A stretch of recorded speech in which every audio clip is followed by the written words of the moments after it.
আসসালামু আলাইকুম। আমি ফারিয়া। আমার ফারিস ফ্যামিলি ব্লগ চ্যানেল থেকে আমার নতুন আরও একটি ডেইলি ব্লগ দেখার জন্য সবাইকে স্বাগত জানাচ্ছি। কাছে এবং দূরে যে যেখান থেকে আমার ভিডিওটি দেখা শুরু করেছেন, আশা করি সবাই আল্লাহর রহমতে ভালো আছেন, পরিবার পরিজন নিয়ে নিরাপদে আছেন। আলহামদুলিল্লাহ, আমি আমার পরিবার পরিজন নিয়ে ছানাপোনা নিয়ে ভালো আছি। ছোট ছোট এমন অনেক বিষয় থাকে যে কাজগুলো করতে পারলে এত বেশি শান্তি লাগে বলে বোঝানো সম্ভব না। গতকালকে রাতে এই প্রজাপতিটা জানালা দিয়ে ভিতরে চলে আসে, তো ফ্যান চলছিল, ফ্যানের পাখাতেও আবার একটু ব্যথা পেয়েছে। তো সকাল উঠে দেখলাম যে বিছানায় পড়ে আছে। তো আমি যখন ধরলাম দেখলাম যে মারা যায় নাই, এখনো বেঁচে আছে।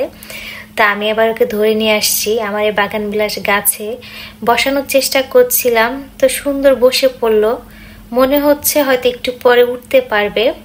তা আমার এত শান্তি লাগছিল যে ওকে আমি হয়তো কিছুটা হলেও সেভ করতে পেরেছি। আমার ভয়েসটা শুনে হয়তো আজকে অনেকেই ভীষণ বিরক্ত হবেন। আমার আসলে একটু খুশখুশে কাশি হয়েছে।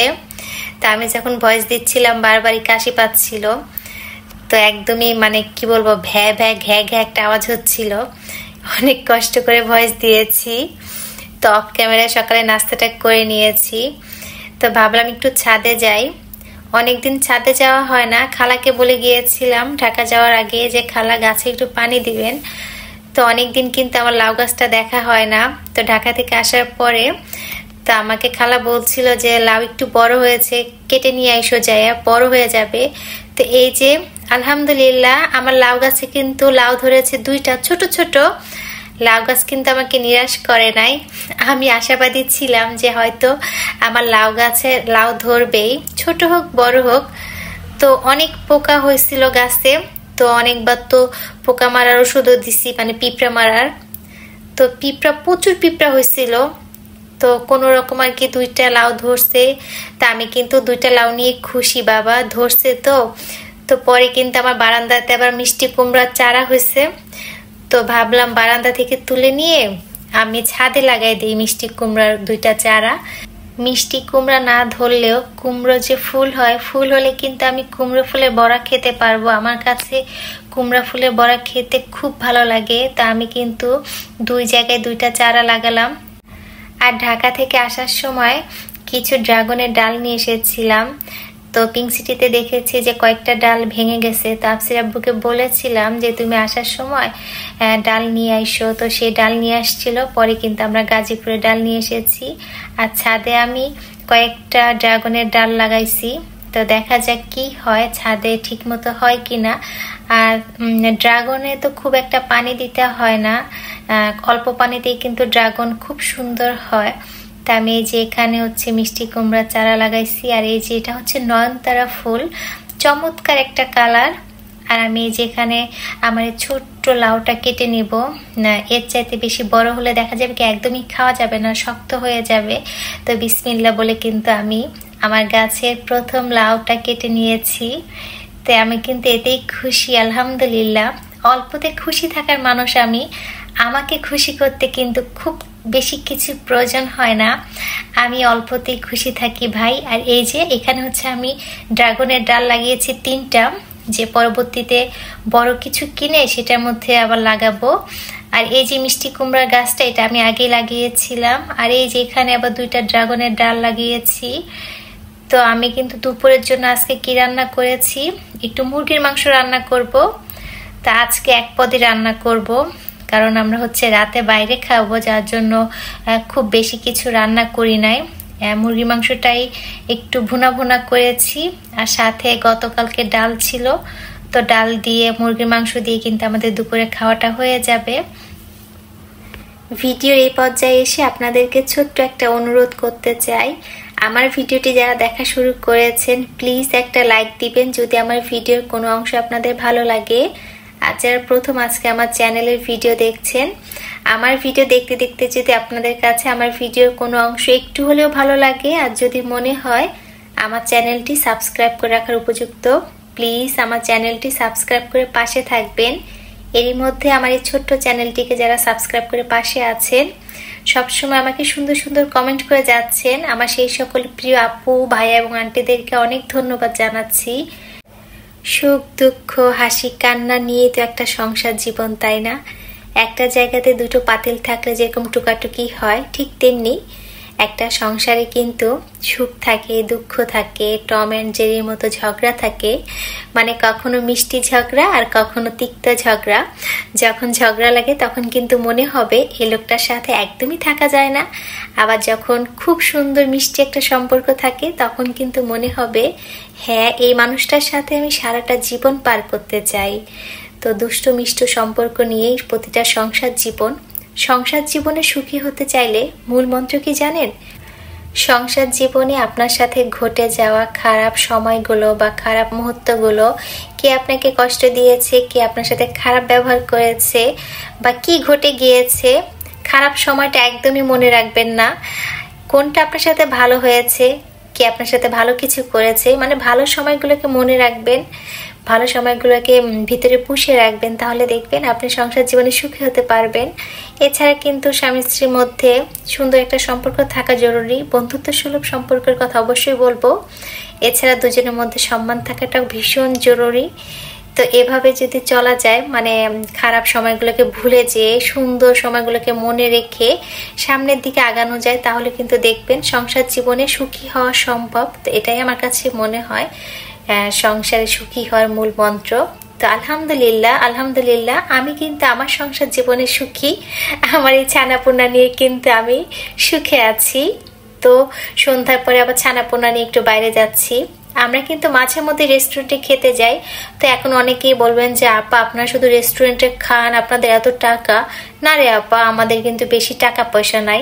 তা আমাদের কাছে কিন্তু আছে কুপন। মানে কি জানেন, আমরা 10,000 টাকা সাশ্রয় করতে পেরেছি। কিভাবে? তা আমরা মাঝে মধ্যে যে রেস্টুরেন্টে যাই, তো ওই রেস্টুরেন্টে কিন্তু আমরা মেম্বারশিপে আছি। আমাদের ওরা অনেকগুলা কুপন দিয়েছিল। তো একটা আইটেমের সাথে কিন্তু একটা আইটেম ফ্রি। তা আমরা কিন্তু মাঝে মধ্যে যাই। আর এই নভেম্বরে কিন্তু আমাদের একদম সময় শেষ, কিন্তু আমাদের এখন অনেকগুলো কুপন রয়ে গেছে। তা আফসির আব্বুকে বলছিলাম যে চলো আজকে যাই, আমরা বাচ্চাদেরকে নিয়ে একটু বাইরে খেয়ে আসি। আর আমাদের তো খুব বেশি খরচও হবে না। তো এই যে একটু বুদ্ধি করে চললে কিন্তু সুন্দর হ্যাপি থাকা যায়। কিভাবে? হাজবেন্ড কিন্তু বুদ্ধি করে তার ছানাপোনা আর বউয়ের কথা চিন্তা করে এখানে মেম্বারশিপে কার্ড নিয়েছিল। এতে করে কিন্তু আমরাও খুশি আর তারও কিন্তু প্রায় 10,000 টাকার মতো সেভ হয়। তো মাঝে মধ্যে তো আমরা বাচ্চাদেরকে নিয়ে এখানে আসি, বাচ্চারাও তো খুব খুশি হয়। এখানে তো বাচ্চাদের খেলার জন্য একটা জায়গা আছে। তো বাচ্চারা খুশি থাকলে তো মায়েরাই খুশি, তাই না? এই যে বাইরে থেকে খাওয়া দাওয়া করে যখন বাসায় যাই, সবারই কিন্তু মন মেজাজ ভালো থাকে, মানে অনেকটা ফুরফুরে থাকে আর কি। তো মাঝে মধ্যে বাইরে খেলে কিন্তু পেটটাও ঠান্ডা থাকে, আর পেট ঠান্ডা থাকলে তো মেজাজটাও ফুরফুরে থাকে। আর ফুরফুরে মেজাজ থাকলে তো সুন্দর মিষ্টি মিষ্টি কথা বের হয়। আর মিষ্টি মিষ্টি কথাতেই কিন্তু সংসারে শান্তি থাকে, তাই না? ব্যাপারটা তাই।